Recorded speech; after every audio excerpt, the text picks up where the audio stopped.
What's up, guys? Been a great camp so far. Good to get back on the field today after a few days off. Good to recharge and recalibrate this weekend. And guys, we're excited to get back on the grass and get going, starting to flip the switch into game prep mode and starting to get dialed in on the first opponents. And been a good, hard physical camp. A lot of good work, good on good, and great energy.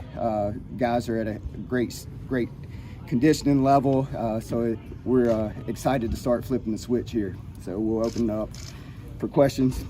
I'm sure you're dialing in on the depth chart, but other than 11, how many guys do you feel like, man, maybe we have 14 starters, 15 starters, because you use so many different guys in different ways?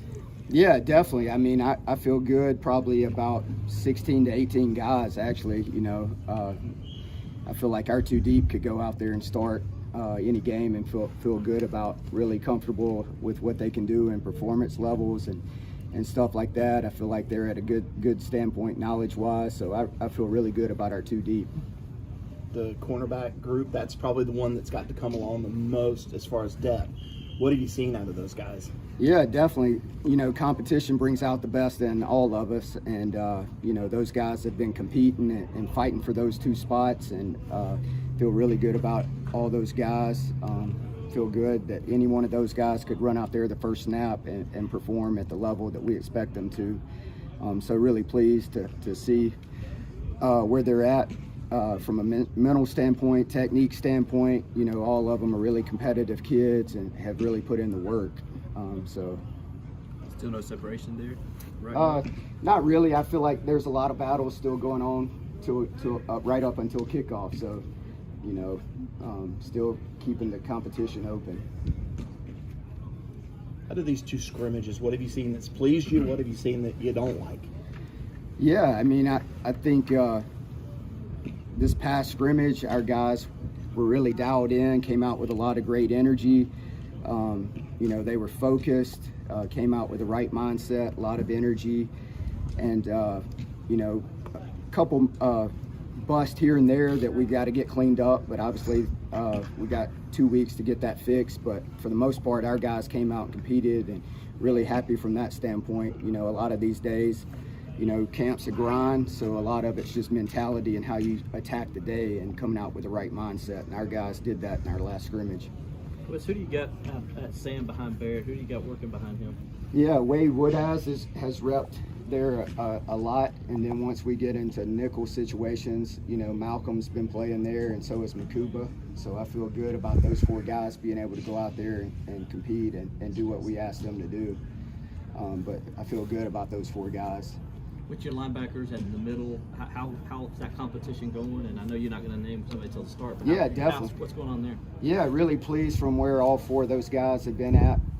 You know, all four can run out there game one and feel really confident in their ability, and hope to be able to play all four of them, you know, as much as they earn the right to play and all. But you know, they've been focused. They're really accountable, really great kids.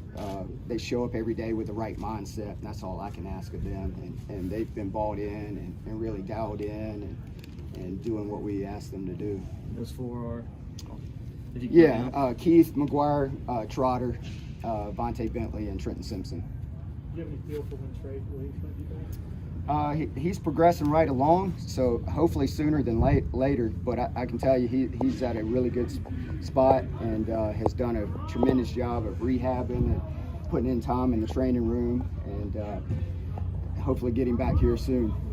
With Wade in particular, what have you seen out of him that has you confident in him as kind of the number 2 guy, right? Yeah, he's a competitor, got great length and speed. He runs really well, can change directions for that size.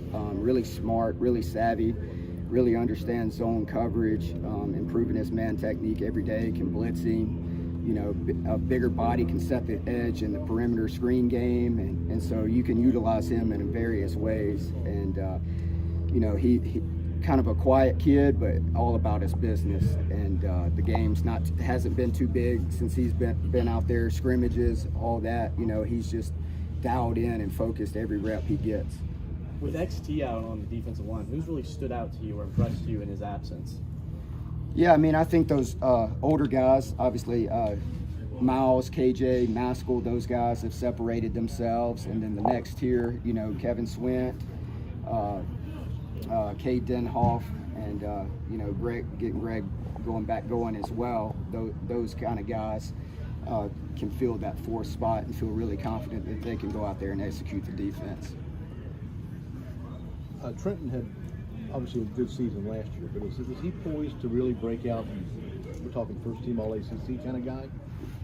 I mean, I hope he has a really tremendous year. He's more than capable of it, and he's really worked extremely hard this offseason and has been really self-motivated to learn the will linebacker spot. You can tell all his hard work from the season summer has really paid off, and he's playing really confident, really fast. Just a couple things here and there to clean up every day, but every day is a learning experience, and he keeps stacking good days on top of the other. And so hopefully, you know, he can reach his best potential this year, and I think it could be really special. Dabo refers to him as a freak. Have you ever had a linebacker that athletic? I'm trying to think. I mean, Stephon was pretty freaky when he was here. Obviously Isaiah Simmons, but those two, he's probably in that same category. Elite size, elite speed, elite athleticism, and strength. Who are some of the freshmen we could see? First game, first part of the year. Yeah, I mean, I think way to get an opportunity. Some of those other guys, we're still evaluating where they are. From the secondary, you know, those corners, I think they're at a good spot to go out there and get some playing time early on. Koval's had a really good camp at safety. You know, Colin came in this summer, so just trying to still get him up to speed or learning the system. But really, really pleased. You know, Caden Stories showed some flashes in camp as well, and you know, really excited about all those guys. I think that they're all really good kids, solid character. You know, Clemson fits from that standpoint, but really been pleased where those midsummer guys have been from an athleticism standpoint. So that's something you're always excited to see where they are from an athletic standpoint, and I think all those guys will get some playing time, you know, through the years and get out there. What have you had at Kobe McLeod and TJ Dudley? Yeah, those two really pick things up really easily. You know, from a mental standpoint, they show up with the right mindset every day. They're pleasers. They want to do it exactly like you coach it. You know, they're inquisitive, so they're always asking questions, wanting to understand the why. You know, why do we spill the ball here? Why do we lever it back to our help? You know, always understanding the big picture and how things fit together. And they work extremely hard.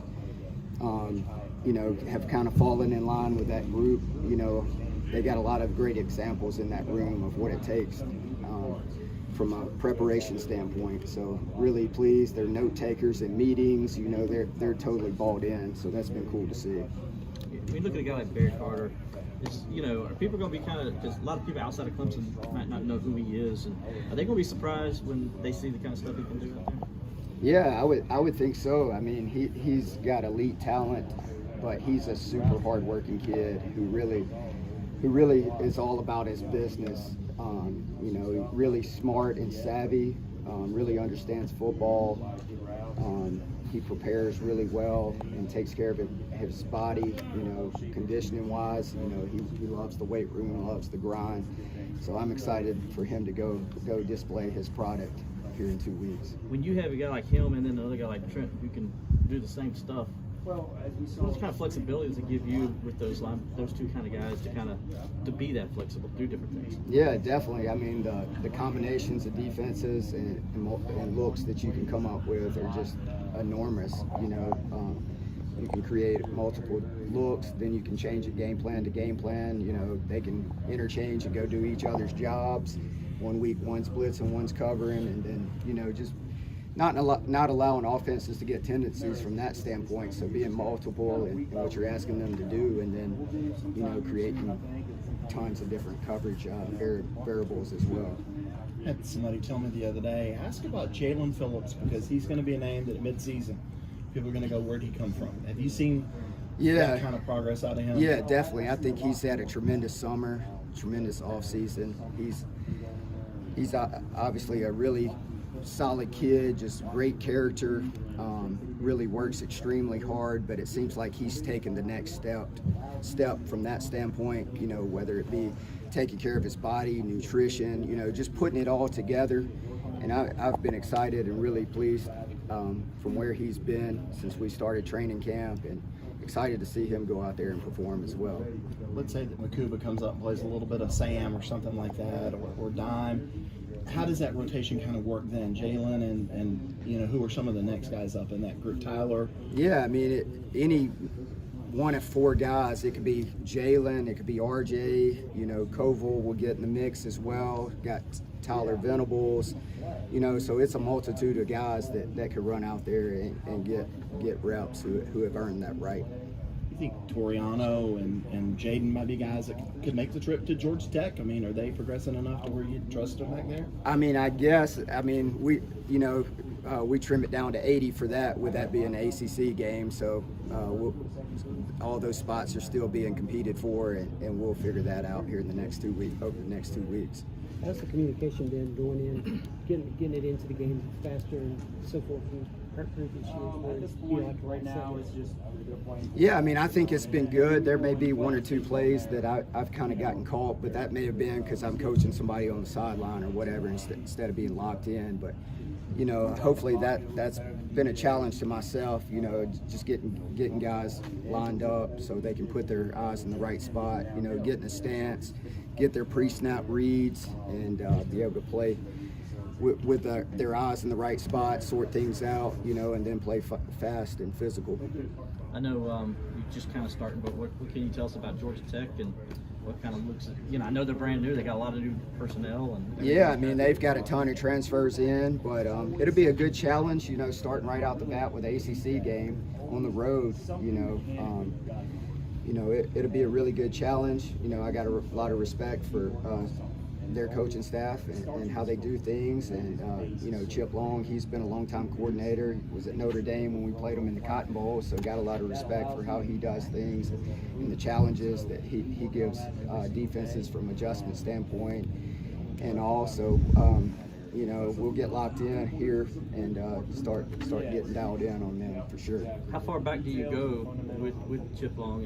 I mean, obviously you go to that season there, but how far do you go back to try to get whatever tendencies you can read? Yeah, I mean, all that stuff's pretty much readily available now that, you know, everybody's got access to Pro Football Focus, so you could go back as many years as you wanted to, you know, and pull up third downs and buzz through them, or, you know, I think PFF goes back to 2013 or something like that, so you can go back a ways and research all that stuff.